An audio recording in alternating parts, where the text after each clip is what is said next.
Hello बच्चों, चलिए बच्चों आज हम लोग क्लास 7 के अलजेब्राइक एक्सप्रेशंस के एक्सरसाइज 10.1 के क्वेश्चन नंबर 3 स्टार्ट करेंगे। 1 और 2 हमने ऑलरेडी कर लिया है। हम आते हैं क्वेश्चन नंबर 3 पे। Identify the numeric coefficient of terms other than constant in the following expressions. कह रहा है ये जो एक्सप्रेशंस यहाँ पे गिवन हैं उनमें से कांस्टेंट वाले एक्सप्रेशंस के जो टर्म्स हैं उसको छोड़ दो। आप कांस्टेंट टर्म को छोड़कर बाकी के जो टर्म्स हैं उनके न्यूमेरिक कोफिशिएंट्स क्या हैं। ठीक है, तो हमें क्या करना है, इसके लिए ना अपनी कॉपी को ना थोड़ा सा में ऐसे इसलिए टेबल बना लेते हैं हम लोग थोड़ा। ठीक है, यहाँ पे हम लिख देते हैं एक्सप्रेशंस, यहाँ पे हम लिख देंगे एक्सप्रेशंस और इधर हम लिख देंगे टर्म, TERMS टर्म्स, और यहाँ पे हम लिख देंगे कोफिशिएंट्स, कोफिशिएंट्स। ठीक है, चलिए फर्स्ट वाला जो हमारा क्वेश्चन है उसमें हमारा जो एक्सप्रेशन है वो क्या है बच्चों, 5 - 3t। 5 - 3t, तो 5 तो हमारा कांस्टेंट टर्म है। हमें कांस्टेंट वाले टर्म का न्यूमेरिक कोफिशिएंट नहीं बताना है, हमें सिर्फ उस टर्म को बताना है जो कांस्टेंट के अलावा है। ठीक है, तो हम पहले एक्सप्रेशन को लिख देते हैं 5 - 3t²। ये हमारा फर्स्ट एक्सप्रेशन है। ठीक है, अब बच्चों इसमें तुम आप ध्यान से देखो, ये जो हमारा इसमें न्यूमेरिक कोफिशिएंट है ना, ये जो है ना ये कांस्टेंट टर्म है, तो इसका हमें कुछ नहीं करना, इसका हमें कुछ नहीं करना। हमें इसके अलावा जो टर्म है ना उसी का हमें कोफिशिएंट्स बताने हैं। न्यूमेरिक कोफिशिएंट्स कैसे कोफिशिएंट बताने हैं बच्चों, न्यूमेरिक कोफिशिएंट्स, न्यूमेरिक कोफिशिएंट्स। ठीक है, तो ये तो कांस्टेंट है, तो कांस्टेंट टर्म को नहीं बताना, उन्होंने कहा अदर देन कांस्टेंट। तो अदर देन कांस्टेंट जो हमारा टर्म है वो है -3t²। और इसमें देखिए तो ध्यान से, इसमें नंबर कौन सा मल्टीप्लाइड है, नंबर हमारा है -3। ठीक है, तो ये हमारा क्या हो गया, ये हो गया हमारा न्यूमेरिक कोफिशिएंट। ठीक है, क्वेश्चन नंबर 2 है हमारा 1 + t + t² + t3। ठीक है, क्वेश्चन नंबर 2 में हमारा है ये। तो इसमें भी देखिए ये तो पूरा का पूरा कांस्टेंट टर्म है, तो इसका हमें कुछ नहीं करना। हमें बाकी के जो टर्म्स है ना अदर देन कांस्टेंट उसके न्यूमेरिक कोफिशिएंट्स बताने हैं। ठीक है, तो यहाँ पे हमारे टर्म्स है t, then t², then t3। सबके न्यूमेरिक कोफिशिएंट आप देखिए, t के साथ कोई नंबर मल्टीप्लाई नहीं है, इसका मतलब है इसका न्यूमेरिक कोफिशिएंट 1 है। t² का भी 1 और t3 का भी 1, तो इसके न्यूमेरिक कोफिशिएंट क्या हो गए बच्चों, 1। इन तीनों के न्यूमेरिक कोफिशिएंट हो गए आपके 1। आते हैं थर्ड क्वेश्चन पे। हमारा जो थर्ड क्वेश्चन है ना वो क्या है, वो है x + 2xy + 3y। ठीक है, तो इसमें देखिए सारे टर्म्स जो हमारे पास 3 टर्म्स है और तीनों टर्म्स में कोई भी एक कांस्टेंट वाला टर्म तो नहीं है, सिर्फ कांस्टेंट वाला टर्म नहीं है, सबके साथ कुछ ना कुछ वेरिएबल है। तो हमें इन तीनों के न्यूमेरिक कोफिशिएंट बताने हैं, x के भी, 2xy के भी और 3y के भी। तो आप देखिए x के साथ यहाँ पे कोई नंबर नहीं है, इसका मतलब है 1 है। ठीक है, xy के साथ 2 है और y के साथ 3 है, तो हम सबके न्यूमेरिक कोफिशिएंट लिख देंगे, x का 1, 2xy का 2 और 3y का 3। ठीक है, आते हैं हम नेक्स्ट क्वेश्चन पे। ये हमारा है 100m + 1000n। ठीक है, तो इसमें देखिए बच्चों, इसमें भी m वाले वेरिएबल के साथ में है और ये n वाले वेरिएबल के साथ में। कोई भी टर्म ऐसा नहीं जो सिर्फ कांस्टेंट टर्म हो, तो इसमें हमें दोनों टर्म के बताने हैं, 100m के और 1000n के। तो देखिए m के साथ कौन सा नंबर मल्टीप्लाई है यहाँ पे, 100, और 1000n के साथ 1000। ठीक है, तो ये इसका न्यूमेरिक कोफिशिएंट हो गया। क्वेश्चन नंबर 5 है हमारा -p² q² + 7pq। ठीक है, तो देखिए इसमें ये वाला एक ये टर्म है और ये 2 टर्म है। ठीक है, तो इस टर्म में कौन सा कोफिशिएंट है, पहले हम दोनों टर्म को लिख देंगे यहाँ पे। ठीक है, 7pq। अगर माइनस साइन के साथ कोई टर्म है ना तो हमें उसको माइनस के साथ लिखना पड़ेगा। ठीक है, और इसके साथ कोई नंबर हमें नहीं दिख रहा है, इसका मतलब इसके साथ -1 है और इसके साथ 7। ठीक है, आते हैं हम अपने नेक्स्ट क्वेश्चन पे, क्वेश्चन नंबर 6। इसमें जो हमारा टर्म है वो है 1.2a प्लस 0.8b। तो बच्चों देखिए इसमें भी दो टर्म है, तो ये हो गया 1.2a एक टर्म, 0.8b दूसरा टर्म। इस टर्म के साथ कौन सा नंबर मल्टीप्लाइड है? 1.2। इस टर्म के साथ 0.8। तो बस जो नंबर हमें दिख रहा है ना टर्म्स के साथ मल्टीप्लाइड है, हमें वही नंबर लिखना है इसमें, और कुछ नहीं करना हमें। 3.14 का आर स्क्वायर, ठीक है। तो इसमें एक ही टर्म है, ये पूरा का पूरा एक ही टर्म है, क्योंकि प्लस माइनस से तो कुछ जुड़ा है नहीं, तो एक टर्म हो गया, तो वो टर्म लिख दीजिए पहले आप। और न्यूमेरिक कोफिशिएंट है 3.14। ये जो नंबर मल्टीप्लाइड है ना, यही न्यूमेरिक कोफिशिएंट होता है, ठीक है। नेक्स्ट है आपका क्वेश्चन नंबर 8, जो है 2l प्लस b। तो बच्चों थोड़ा सा ना इसको सॉल्व करना पड़ेगा, ठीक है। 2 इंटू एल प्लस 2b, इसको आप ऐसे लिखते हैं। उसके बाद आपको दो टर्म मिल गया, 2l और 2b। l के साथ 2 मल्टीप्लाइड है, b के साथ भी 2 मल्टीप्लाइड है, ठीक है। अब हम आते हैं क्वेश्चन नंबर लास्ट। ये है 0.1y प्लस 0.01y स्क्वायर। इसमें भी दो टर्म है, एक ये और एक ये। तो टर्म को पहले हम लिख देंगे यहाँ पे, ठीक है, और फिर उनके साथ जो नंबर मल्टीप्लाइड है उसको भी लिख देंगे, यहाँ पे ये और यहाँ पे 0। तो ये हो गया हमारा क्वेश्चन नंबर 3 कंप्लीट, ठीक है। चलिए आते हैं हम क्वेश्चन नंबर 4 पे, ठीक है। तो बच्चों क्वेश्चन नंबर 4 हमारा है कि identify terms which contain x and give the coefficient of x. वो टर्म बताओ जिसमें एक्स है और फिर हमें कोफिशिएंट बताने हैं एक्स के, ठीक है। वो टर्म बताने हैं, एक्स वाले टर्म लिखने पहले और फिर एक्स का कोफिशिएंट भी बताना है। Identify terms which contains x, यानी वो टर्म लिखो जिसमें एक्स हो, and give the coefficient of x, और फिर एक्स का कोफिशिएंट भी बताओ, ठीक है। तो चलिए इसके लिए हम करते हैं क्वेश्चन नंबर 4, ठीक है। तो इसके लिए भी बच्चों हमें ना ऐसे ही एक टेबल बनाना पड़ेगा, और टेबल बना के ना हम थोड़ा आसानी से कर सकते हैं, इसलिए आप प्लीज जरूर बनाएं, ठीक है। एक तरफ हम एक्सप्रेशंस लिख देंगे और एक तरफ टर्म्स विथ एक्स लिख देंगे और एक तरफ कोफिशिएंट ऑफ एक्स लिख देंगे, ठीक है। तो यहाँ पे हम लिख देंगे एक्सप्रेशंस। एक्सप्रेशंस मतलब जो हमारे क्वेश्चन में अलजेब्राइक एक्सप्रेशन गिवन है वो। इधर हम लिख देंगे टर्म्स विथ एक्स, एक्स वाले टर्म, और यहाँ पे कोफिशिएंट ऑफ एक्स, ठीक है। तो चलिए फर्स्ट क्वेश्चन क्या है बच्चों? फर्स्ट क्वेश्चन हमारा है y square x plus y, y square x plus y, ठीक है। तो हम पहले एक्सप्रेशन लिख देते हैं y square x plus y. तो देखो बच्चों इसमें ना हमारे दो टर्म है, कितने टर्म है? 2। और इन दोनों टर्म में ये जो टर्म है इसमें एक्स है, इसमें एक्स नहीं है, इसमें एक्स है और इसमें एक्स नहीं है, तो हमें सिर्फ एक्स वाले टर्म लिखने हैं, वाई स्क्वायर एक्स, ठीक है। और फिर हमें बताना है कि एक्स का कोफिशिएंट क्या है, तो एक्स को बंद कर दो, क्या बचा? Y square. तो बस इसका कोफिशिएंट हम क्या लिख देंगे यहाँ पे? इसका कोफिशिएंट लिख देंगे वाई स्क्वायर, ठीक है।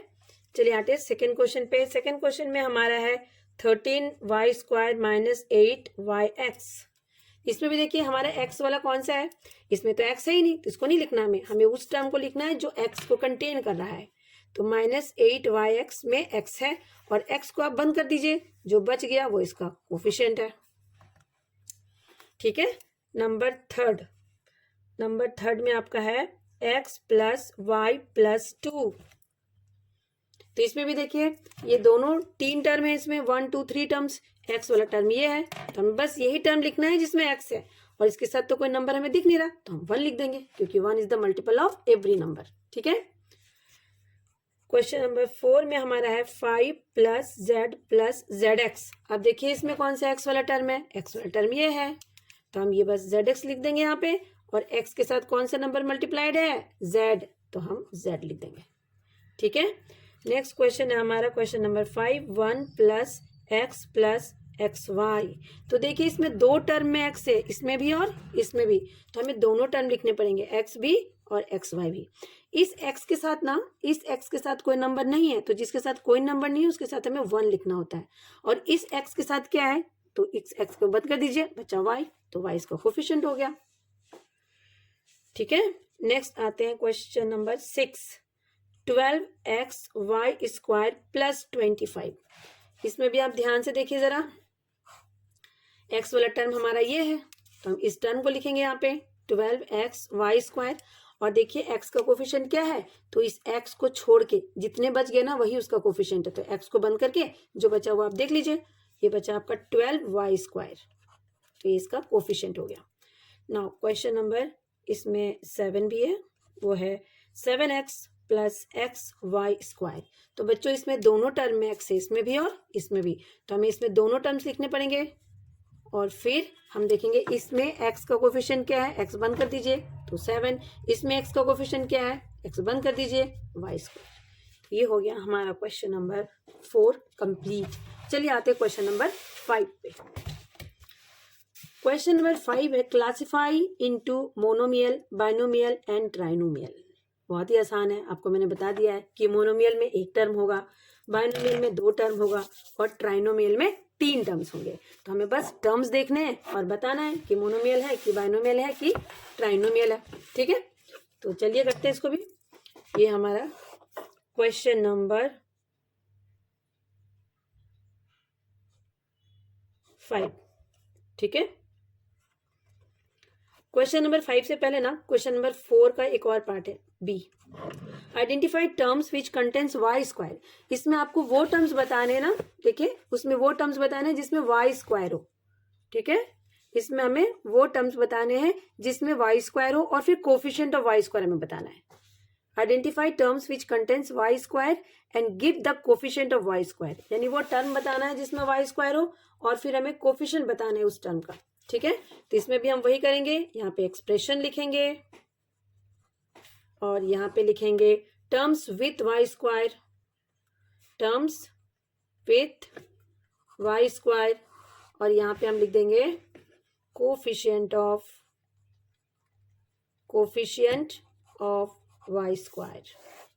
ठीक है, तो फर्स्ट में हमारा जो क्वेश्चन है ना, देखिए फर्स्ट में है ये 8 - xy², 8 - xy², सेकेंड में 5y² + 7x और थर्ड में 2x² y - 15xy² + 7y²। तो हम एक एक करके करेंगे।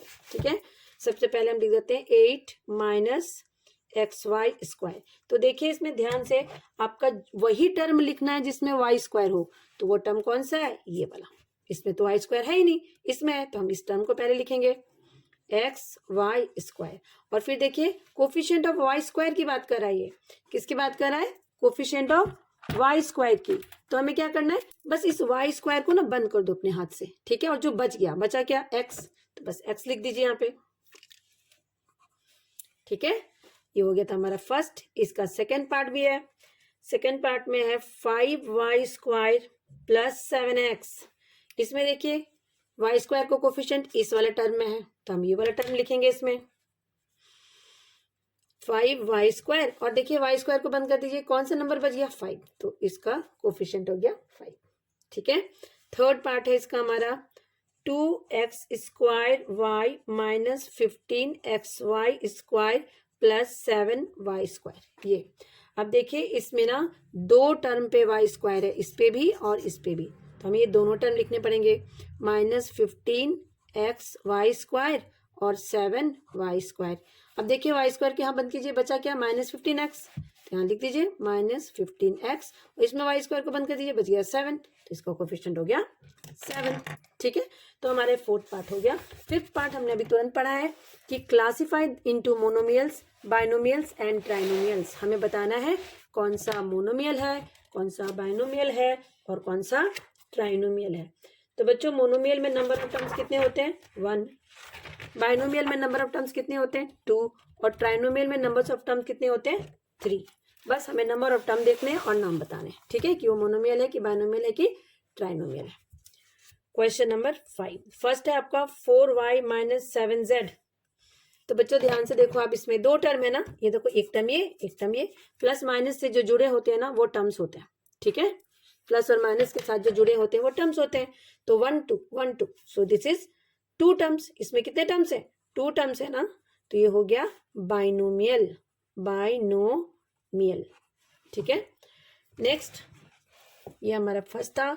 सेकेंड में हमारा है y², तो बच्चों देखो वाई स्क्वायर में कोई प्लस माइनस से जुड़ा हुआ कुछ भी नहीं है, बस अकेला वाई स्क्वायर है, तो इसमें वन टर्म है।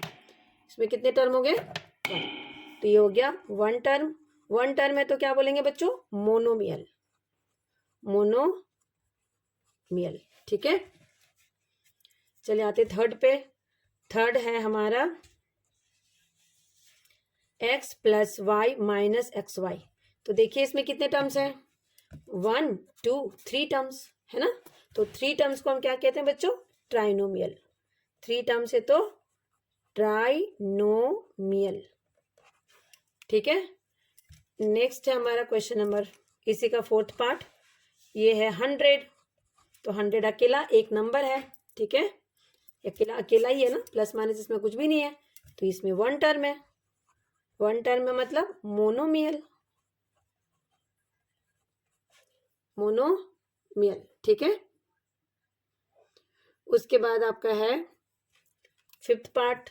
फिफ्थ पार्ट में हमारा है a b minus a minus b. तो इसमें देखिए कितने टर्म्स हैं? 1 2 3 टर्म्स।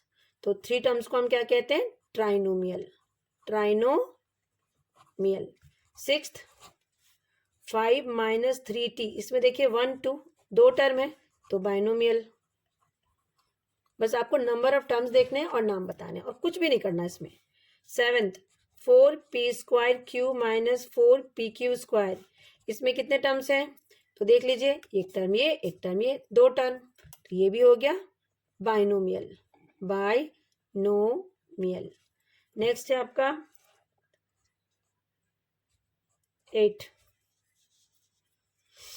7mn। इसमें बच्चों एक ही टर्म है तो ये क्या हो गया? ये हो गया मोनोमियल, मोनोमियल।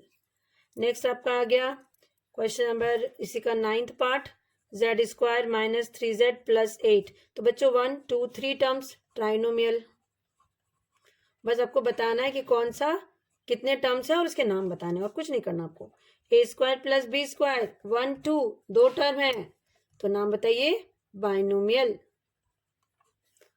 देन 11th में है जेड स्क्वायर प्लस जेड, दो टर्म है 1 2, सो बाइनोमियल। नंबर ऑफ टर्म्स देखने हैं आपको और बताना है। और ये हमारा इसका लास्ट पार्ट है 1 प्लस एक्स स्क्वायर। इसमें 1 2 3 टर्म्स हैं तो ये हो गया आपका ट्राइनोमियल, ठीक है। सो ये हमारा क्वेश्चन नंबर 5 भी कंप्लीट हो गया, ठीक है। आते हैं हम क्वेश्चन नंबर 6 पे। हमारा क्वेश्चन नंबर 6 है state whether the given pair of term is of like और अनलाइक टर्म्स, ठीक है। आपको बताना है ये जो पेयर ऑफ टर्म्स है ना वो लाइक है या अनलाइक है, ठीक है। तो बच्चों लाइक टर्म्स और अनलाइक टर्म्स क्या होते हैं ना, थोड़ा सा आप समझ, ठीक है। थोड़ा सा हम लोग समझते हैं कि लाइक टर्म्स क्या होते हैं और अनलाइक टर्म्स क्या होते हैं। तो लाइक टर्म्स जो होते हैं ना, लाइक टर्म्स में जो वेरिएबल्स होते हैं ना वो सेम होते हैं, सेम वेरिएबल्स। क्या होंगे? सेम वेरिएबल्स, सारे टर्म्स में सेम वेरिएबल्स होंगे। और अनलाइक टर्म में क्या होंगे? Different variables, different variables,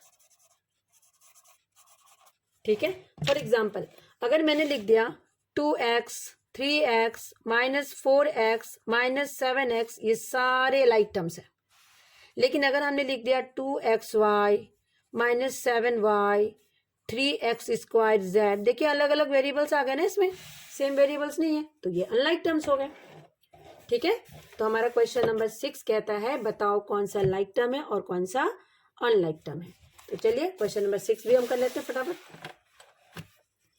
question number 6 कह रहा है कि फर्स्ट है आपका 1 और 100। तो देखिए दोनों कांस्टेंट है और इसमें कोई भी वेरिएबल नहीं है, इसका मतलब ये लाइक टर्म है, ये लाइक टर्म्स है, ठीक है। दूसरा है हमारा -7x और 5/2x। तो बच्चों ध्यान से देखो, इन दोनों में ना हमारा जो वेरिएबल है x इसमें भी है, x इसमें भी है, तो ये हो गया लाइक टर्म। क्या हो गया? Like term. थर्ड पार्ट क्या है? थर्ड पार्ट हमारा है -29x माइनस 29y। अब देखिए यहाँ पे एक वेरिएबल x हो गया, एक वेरिएबल y हो गया, तो अलग अलग वेरिएबल आ गया ना, तो ये हो गया unlike term. Okay, question number 4, इसका फोर्थ पार्ट में कहता है 14xy 42yx। तो बच्चों देखो xy और yx दोनों सेम ही होते हैं, मल्टीप्लीकेशन इज कम्यूटेटिव। कम्यूटेटिव मतलब आप x इंटू वाई को y इंटू एक्स लिख सकते हैं। तो इसमें सेम वेरिएबल है, इसमें भी y है, इसमें भी y है, इसमें भी x है, इसमें भी x है, तो इसमें वेरिएबल सेम है, इसलिए लाइक टर्म। ये हो गया लाइक टर्म। ठीक है, question number 5, 4m square p 4mp square. अब इसको ध्यान से देखिए, यहाँ पे m स्क्वायर p है और यहाँ पे mp स्क्वायर है। यहाँ पे 2 टाइम्स m 1 टाइम p, यहाँ पे 1 टाइम m 2 टाइम p, तो ये दोनों लाइक नहीं है, they are unlike terms. Okay, unlike term. ठीक है, इसका एक और पार्ट है जो लास्ट पार्ट है हमारा, और वो है 12xz 12x square Z square. तो इसमें भी देखिए, इसमें एक्स जेड है, इसमें एक्स स्क्वायर जेड स्क्वायर है, तो दोनों अनलाइक है, इसके वेरिएबल्स और इसके वेरिएबल्स सेम नहीं है। ठीक है, तो ये क्या हो गया, ये हो गया अनलाइक टर्म्स। Unlike terms. तो आपको अगर लाइक टर्म्स और अनलाइक टर्म्स देखने हैं तो उनमें ना उनके जो वेरिएबल्स हैं ना वो देखने हैं कि क्या वो सेम है। सेम वेरिएबल्स हैं तो लाइक टर्म्स हो जाएंगे, और अगर सेम वेरिएबल्स नहीं है तो वो अनलाइक टर्म्स हो जाएंगे। ठीक है, आते हैं हम अपने लास्ट क्वेश्चन पे, इस एक्सरसाइज का, जो है क्वेश्चन नंबर 7। क्वेश्चन नंबर 7 कहता है identify like terms in the following. इनमें से ना जो लाइक टर्म्स है ना उसको आपको चूज करना है। ठीक है, कि कौन से लाइक है और कौन से अनलाइक है। ठीक है, तो चलिए करते हैं। ये हमारा क्वेश्चन नंबर 7 है, आइडेंटिफाई द लाइक टर्म्स। तो देखिए बच्चों, यहाँ पे जो है ना, हमें बुक को जरा ध्यान से देखिए आप क्वेश्चन को। यहाँ है -xy स्क्वायर। ठीक है, तो सारी टर्म्स को ना एक बार हम पहले देख लेते हैं। ये है -xy स्क्वायर, -4yx स्क्वायर, फिर है 8x स्क्वायर, 2xy स्क्वायर, फिर ये 7y, -11x square, -100x, -11yx, 20x square y, 6x square, -6x square y, 2xy और 3x। आपको बताना है इसमें से लाइक टर्म्स कौन से। तो देखिए कैसे करना है इसको। सबसे पहले ये वाला टर्म देखिए, एक्स वाई स्क्वायर। ये एक्स वाई स्क्वायर है, क्या यहाँ पे कोई और एक्स वाई स्क्वायर है? ये है।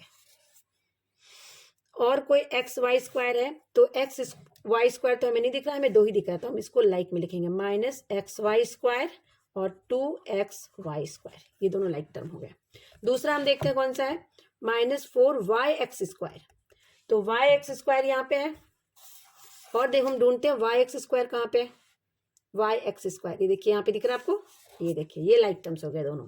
ठीक है, तो ये हो गया -4yx square 20x square y। Third term हम ढूंढते हैं। थर्ड टर्म देखिए क्या है, यहाँ पे एक्स स्क्वायर है ना, यहाँ पे एक्स स्क्वायर है, और एक्स स्क्वायर हमारा यहाँ पे भी है, और एक्स स्क्वायर हमारा देखिए यहाँ पे भी है। 3 एक्स स्क्वायर वाले टर्म मिल गए, तो ये तीनों लाइक हो गए। ठीक है, ये हो गया आपका 8x square, -11x square, -6x square. ये सारे लाइक टर्म्स हो गए। ठीक है, नेक्स्ट और देखिए कौन कौन से लाइक है। ये y वाला देखते हैं हम, ये 7y, और y कहाँ पे, एक ये y है। ठीक है, तो ये लाइक टर्म्स हो गए, 7y y 7y y like terms हो गए ये। ठीक है, तो हम 7y के साथ क्या लिखेंगे, 7y के साथ हम y लिख देंगे। उसके बाद हम और देखते हैं कौन से हैं। तो देखिए यहाँ पे 100x है, -100x, यहाँ पे 3x, तो ये भी लाइक हो गए। ठीक है, ये हो गया -100x और यहाँ पे 3x। वैसे बच्चों आपको xy यहाँ पे दिख रहा है, yx और यहाँ xy, ये दोनों भी लाइक है ना, तो इनको भी हम लिख देंगे 11xy और 2xy, ये भी लाइक टर्म्स है। तो जितने टर्म्स हमने लिखे हैं ना, ये दोनों लाइक हैं, ये दोनों लाइक हैं, ये तीनों लाइक हैं, ये दोनों लाइक हैं, ये दोनों लाइक हैं, और ये दोनों लाइक टर्म्स हैं। ठीक है, तो हमें ना इसमें जो लाइक टर्म्स थे ना, बस उसको क्या करने थे, एक साथ लिखने थे। दूसरे क्वेश्चन में भी हमें वही करना है। ठीक है, यहाँ पे 10pq है, और देखिए यहाँ पे 7qp है, और कहीं पे qp है, यहाँ पे 78qp है, तो ये सारे लाइक टर्म्स हो गए आपके। ठीक है, तो इसको भी हम लोग लिख देते हैं। देखते हैं हाँ 10 PQ के साथ क्या लाइक है, 10 PQ के साथ हमारा -7 QP है और 78 QP है, बुक में आप देख सकते हैं। दूसरा आपका है 7P और यहाँ पे है 2 P वाले टर्म्स कौन से हमारे, हाँ 2405P, ये दोनों लाइक है। उसके बाद हमारा 8Q और 8Q के साथ में हमारा है -100Q, ये भी लाइक है। -P² Q², 12P² Q², ये भी लाइक है। -23 और 41 भी लाइक है क्योंकि ये दोनों ही कांस्टेंट टर्म है, इसमें कोई भी वेरिएबल नहीं है। -5P² 701P² लाइक है और 13P² Q और QP², ये भी लाइक टर्म्स है। तो आप बुक में क्वेश्चन देखें और बस देख लें कि सेम वेरिएबल वाला दूसरा टर्म कौन सा है, वो लाइक टर्म हो जाएगा। होप आपको ये वीडियो अच्छी लगी होगी। तो अगर आपको अच्छी लगती है तो प्लीज़ आप चैनल को लाइक करें, सब्सक्राइब करें और कोई भी कमेंट हो तो आप ज़रूर मुझे लिख कर दें।